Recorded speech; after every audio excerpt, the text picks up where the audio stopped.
house has been Francie's favorite place to sleep when she was a kid, and her aunts remembered that. They must have known that she would come back too, because they'd obviously prepared it. The canoe had been taken out, the floor swept, and the bed made up. Lying on the creaky bunk with the windows open, only inches from the water, Francie tried to recall her childhood wonderment. But instead of feeling the magic wind and waves, what she noticed was the instant.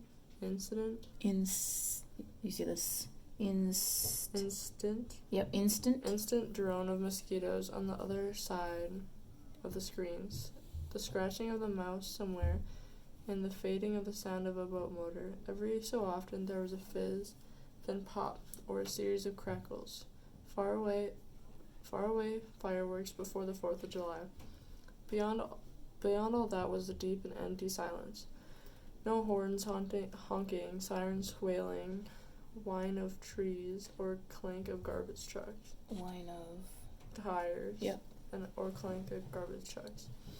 No crashing of bottles in the alley dumpster at 2 a.m. Everything was utterly silent, so silent that she could almost hear her heart beating. But no, of course she couldn't. Do you want to read this page and then I'll read this one? Okay. Someone had told her the story of a troll who had no heart in his body. Far, far away, there's a lake, and the story went. On that lake, there lies an island. On the island stands a church. In that church, there is well. Inside that well, there swims a duck. And inside the duck, there's an egg. Inside the egg lies a troll's heart. Francie's heart was not tucked away in quiet. Yep, you had it right. Yeah, Quite so complicated way. She had long pictured it inside of a silver box, engraved all over in elegant, swirling designs. It was a specific box, one she played with when she had been a kid, her mother's jewelry box. At least she had pretended it belonged to her mother. Francie knew that it was about anatomy. Mm-hmm. In reality, to know that it was far too small to contain a heart. And anyway, it was impossible. But that's how she pictured it. Her heart encased inside this beautiful box, untouchable. Sometimes she imagined just the box inside her chest, where her heart should be. Sometimes when she felt particularly lonely, she felt as if the box with her heart inside was somewhere else entirely. Let's pause there for a minute. Let's think about this. So, I wonder what she's talking about here, right? Mm-hmm. So, why do you think she's pretending that this box, or her heart is, belonged to her mother?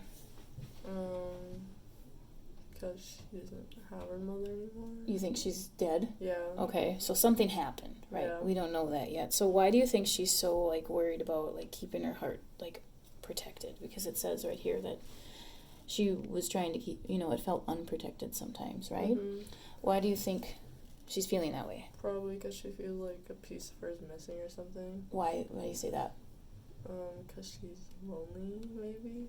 And what did you say about her mom? How she might be gone. Mm-hmm. How she might be dead, right, exactly. All right, you keep going. A loon called, and then another closer. Creak of bed as if she shifted. Drone of mosquitoes, bang of the moth on the screen. Far, far away, there's a lake. She thought the story could go.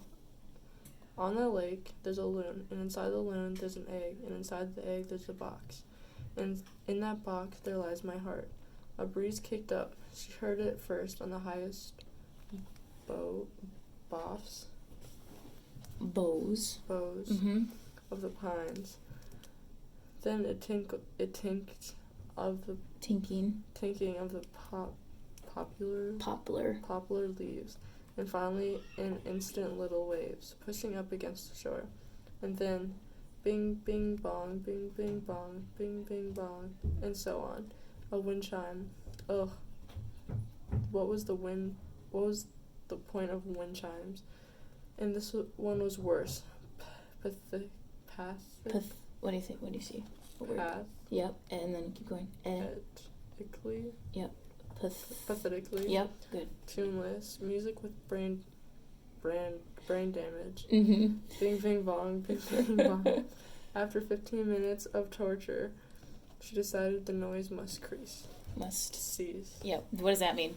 Like, stop. Must end. Yep, Yeah. exactly. Okay, so let's fill in something here, because I think what we found out about our mom is something that, do you think it's important that we should write? Yeah, something might have happened with her mom. Yeah, because she's worried about protecting what? Her heart, right? Oh, yeah. Yeah, she's worried about protecting her heart. It's not actually in a Yeah. box, right? She's just imagining that because of a story she heard when she was a child. Does that make sense? Yeah. So something, like you said, must have happened with her mom. We don't know yet what that is.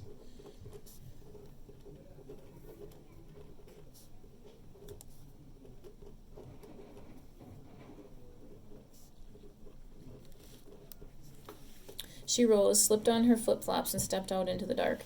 Except it really wasn't all that dark. The moon was up and almost full, or just past full. Francie wouldn't know. The moon was not something she often noticed in Brooklyn. But here, tonight, it was not to be ignored. She stood for a moment, gazing at the lake where the moonlight rolled out onto the long, glittering carpet. She had a sudden memory of being in a boat with her father, dragging her hand in the water, trying to catch the moonlight, but it eluded her, always just out of reach. The boat plunged on. The path of the light continued to retreat in front of her. Do you give it that? What she's remembering, does that make sense? What they were doing? Mm-hmm. So they're driving, and she's trying to catch the moon, right? Mm-hmm. What does it mean when it says it eluded her? So if we read that sentence, but it eluded her, always just out of reach. It's too far.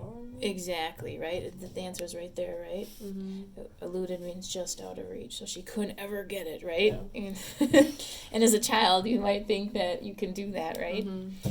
Bing, bing, bong. Where was that blasted thing? Bing, bing, bing.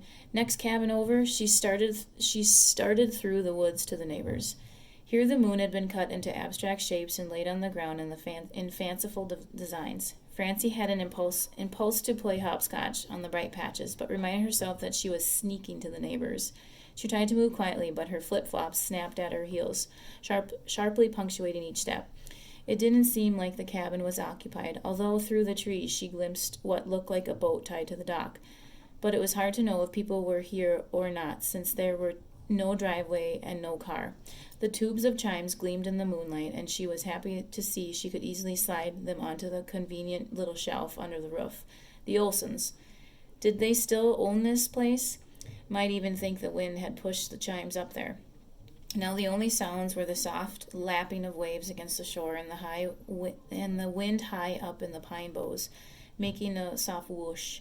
And what was that? Another sound. Some were distant, though she couldn't tell from where, caught her ear. A harsh, metallic, rhythmic ka-chink. Chains? A boat winch? A car radio with the bass audible? Whatever it was, she could only hear it when the wind lulled. She strained to listen, but a movement caught out of the corner of her eye distracted her. Something seemed to have stepped into a shadow, deliberately. Yep. Deliberately. Do you know what that means? No. So on purpose.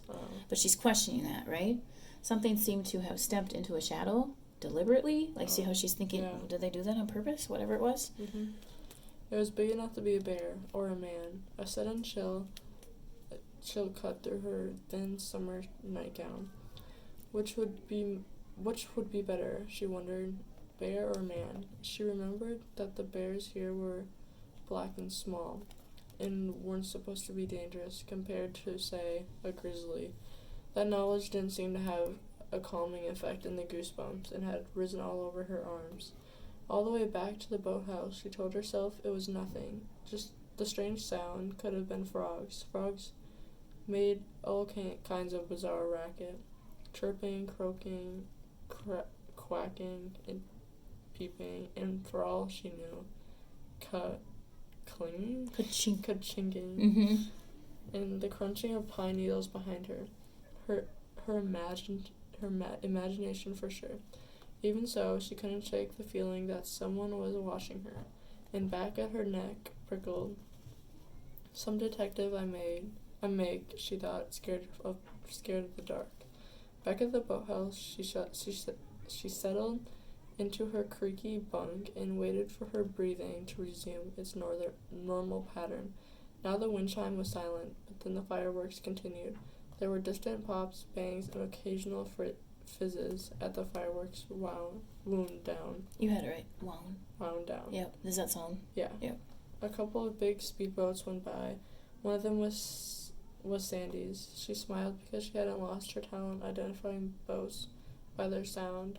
It was a skill she developed as a kid.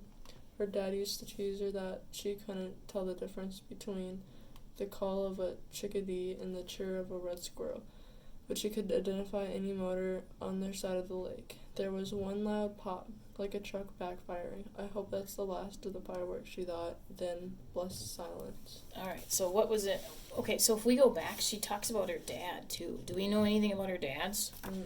So we don't know anything about her mom or her dad. So do you think that's something we should write on our sequence chart? Yeah. All right, yeah, I think that's important to think about because she mentions them, but...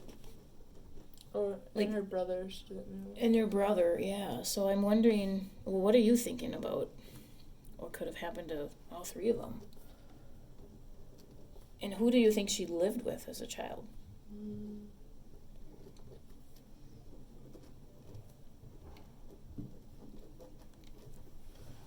She could have lived with her aunt or her grandpa, Mm-hmm. maybe. Why do you say that? Because she talks about them a lot, and then she was talking about how she used to always stay at the cabin in, like, that one room. Yeah. And so does she have some memory of both of them, or not at all? Of the... Like the mom and the dad. The brother was just a blur, right? She said she had no memory of him at all, but mom, she's thinking about what? Yeah, her jewelry. Her jewelry box. So she must have some remembrance of her. And what about dad? Remember when they were in the boat?